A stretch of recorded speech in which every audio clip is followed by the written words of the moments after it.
I rubbed my eyes and gazed at the sky, waiting for the next lightning strike.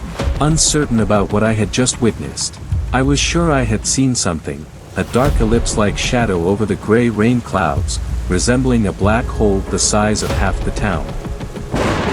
Another bolt of lightning struck, but there was nothing, just plain dark gray clouds. You're too tired, Bryan. Let's go home. I stepped into the empty hallway, where there were no sounds except for the distant thunders rumbling from the outside. I quickened my pace, taking longer strides. I didn't want to linger any longer than necessary in the dark hallway. As I arrived at the front of the school, I quickly pulled my jacket over my head and dashed to my car. The rain that had been pouring all day now appeared to be slowing down, which was a relief. Yet, in the distance, I could still hear the faint rumblings of thunder and see occasional flashes of lightning. I started driving back home through the heart of the dark, wet town.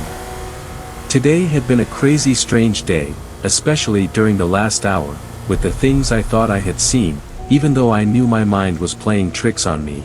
I feel tired. I can't wait to go home and get some rest.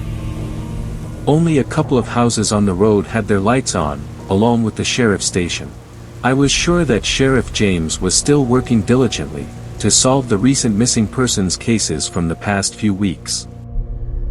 The next house with the lights on belonged to Kate. She's been teaching science at our school for years, even before I left. Kate is incredibly kind and dedicated to shaping the future of these kids, and she's quite happy with Tyler's grades.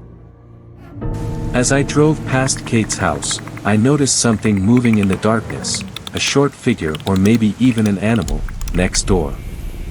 When the car's headlights lit up the front of the house, it suddenly disappeared. I pressed the brake pedal hard, and the car stopped in front of the house. Peering through the car window, I looked at the empty porch. The lights were on, so Mr. Coleman should still be awake. Normally, I didn't see lights on at his house this late, but then again, who knows? I started the car again and turned on the radio to ease the sudden creepy feeling I had. Lucky for me, one of my favorite songs started playing on the radio.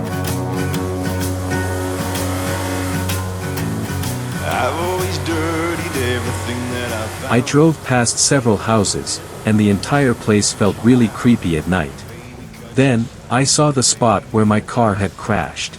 I tried not to think about it, but every time I passed that spot, it all started replaying in my head once again. Suddenly, the radio started to break up, crackling with distortion. It felt like some static signal was interfering with the radio and disrupting its audio. A sudden rapid vibration in the middle of the song distorts the audio into a ghostly sound.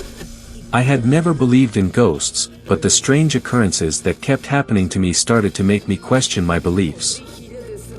This was once a happy, peaceful town, but now, sudden weather changes, 2 missing persons, and all the bizarre things I've witnessed today.